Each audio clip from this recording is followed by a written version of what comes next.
Hai, Assalamualaikum warahmatullahi wabarakatuh. Berjumpa lagi dalam pelajaran Pendidikan Agama Islam dan Budi Pekerti kelas 8. Nah, materi kita saat ini ialah mengkonsumsi makanan dan minuman yang halal dan menjauhi yang haram.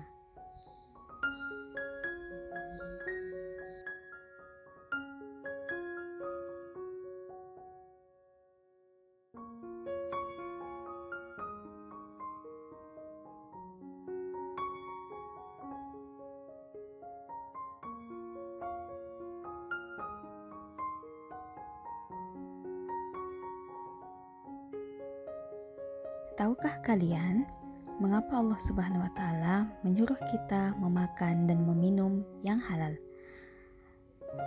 serta menjauhi makanan yang haram? Allah telah menyediakan banyak makanan dan minuman untuk kelangsungan hidup manusia di bumi ini. Dari sekian banyak makanan dan minuman itu, orang yang beriman akan memilih yang halal dan menghindari yang haram. Sedangkan orang yang mengonsumsi makanan dan minuman haram berarti melanggar ketentuan Allah Subhanahu wa taala. Nah, ternyata makanan dan minuman yang haram itu memiliki banyak mudarat. Di antaranya merupakan sumber penyakit sehingga tubuh menjadi lemah. Lebih parah lagi, kita menjadi orang yang dibenci oleh Allah dan Rasul-Nya. Kita sebagai generasi Islam haruslah memakan dan meminum yang halal agar tubuh sehat, bisa lebih rajin beribadah yang nantinya ketika kita lakukan akan mendapatkan ridho dari Allah Subhanahu wa taala. Agama Islam adalah agama yang sempurna. Semua hal dalam kehidupan kita diatur oleh Allah Subhanahu wa taala, termasuk halal haramnya suatu makanan dan minuman. Seperti dalam Al-Quran surah Al-Maidah ayat 88 yang artinya, dan makanlah dari apa yang telah diberikan Allah kepadamu sebagai rezeki yang halal lagi baik, dan bertakwalah kepada Allah yang kamu beriman kepadanya. Allah Subhanahu wa taala menghalalkan semua makanan dan minuman yang mengandung maslahat dan manfaat bagi manusia. Sebaliknya, Allah Subhanahu wa taala mengharamkan semua makanan dan minuman yang menimbulkan mudarat atau keburukan bagi manusia. Tujuannya adalah untuk menjaga kesucian dan kebaikan hati, kebaikan akal, ruh, dan jasad manusia. Nah, semua jenis makanan yang berasal dari tumbuhan, buah-buahan maupun binatang hukumnya adalah halal. Nah, halal itu artinya dibolehkan berdasarkan ketentuan syariat Islam. Thayyib, baik, mengandung nutrisi, bergizi dan menyehatkan. Jadi, makanan halal ialah makanan yang boleh dimakan menurut ketentuan syariat Islam. Nah, dua itu adalah syarat terpenuhinya makanan halal. Jadi dia harus halal dan dia harus thayyib. Adapun kriteria makanan halal, yang pertama, halal dari segi wujudnya atau zatnya makanan itu sendiri, yaitu tidak termasuk makanan yang diharamkan oleh Allah Subhanahu wa taala. Kedua, halal dari segi mendapatkannya. Dan yang ketiga, halal dalam proses pengolahannya. Jadi, orang yang menyatakan bahwa untuk bisa mendapatkan makanan halal itu sulit, namun banyak juga orang yang mampu menjaga diri agar makanan yang masuk ke dalam tubuhnya dijaga akan kehalalannya.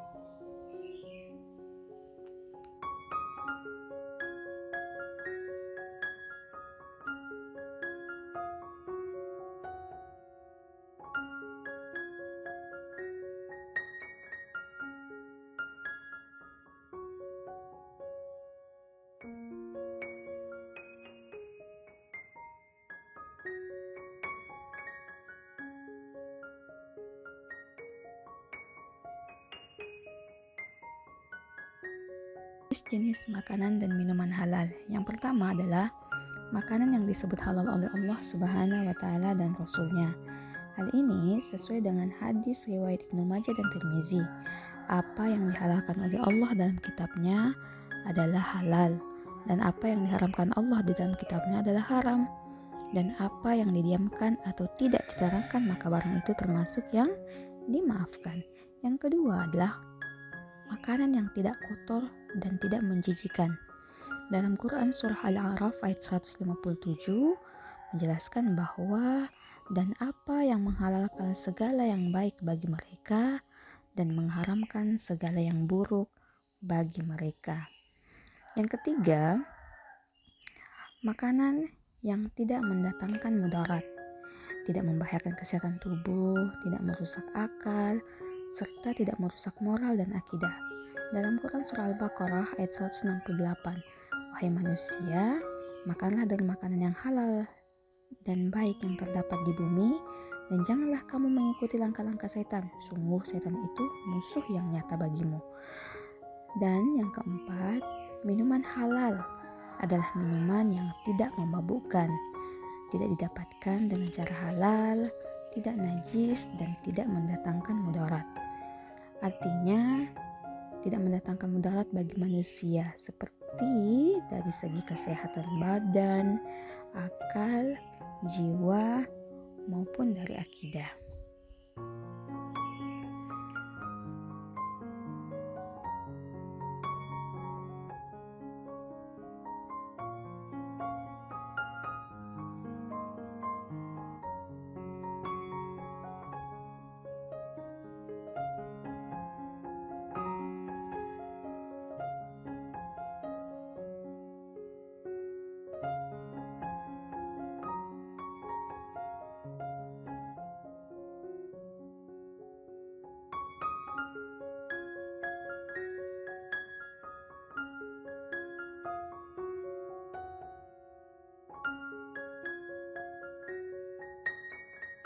Jenis-jenis makanan dan minuman haram.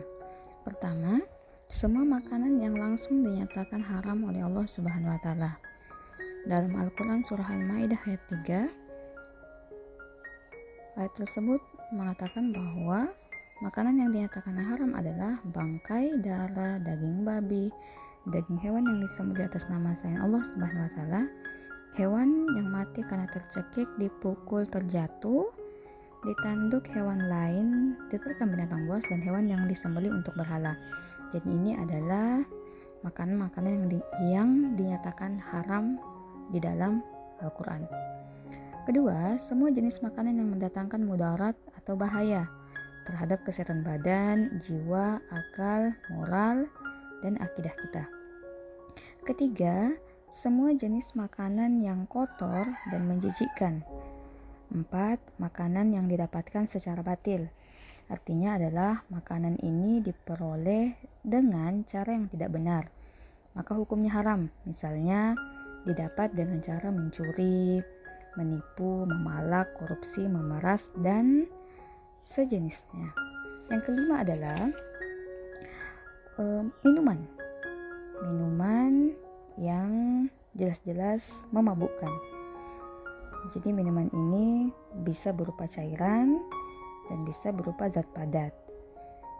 Minuman yang beralkohol, baik sedikit ataupun banyak ketika dikonsumsi, maka hukumnya haram dan termasuk dosa besar. Yang keenam adalah minuman yang berasal dari benda najis atau benda yang terkena najis. Dan yang terakhir adalah minuman yang didapatkan secara batil. Misalnya minuman yang didapatkan dengan cara merampok, merampas, dan memeras.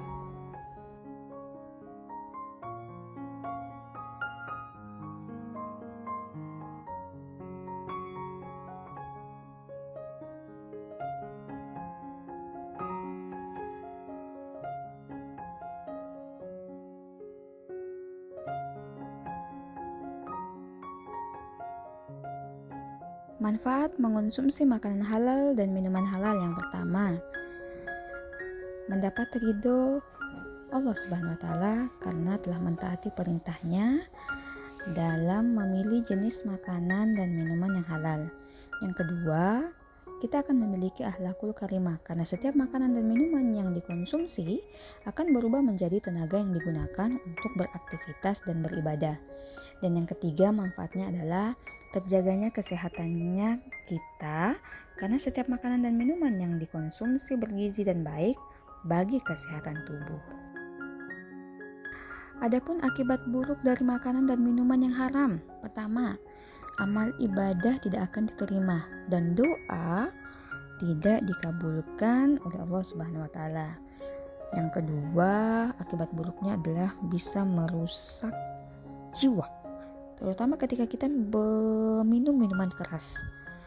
Akan menimbulkan berbagai macam penyakit, baik penyakit jiwa, mental, emosi, kehidupan sosial kita. Ini akan berdampak pada diri kita. Yang ketiga adalah ketika kita makan dan minuman yang haram dapat mengganggu kesehatan tubuh. Misalnya, meminum khamar dapat menyebabkan berbagai macam penyakit fisik.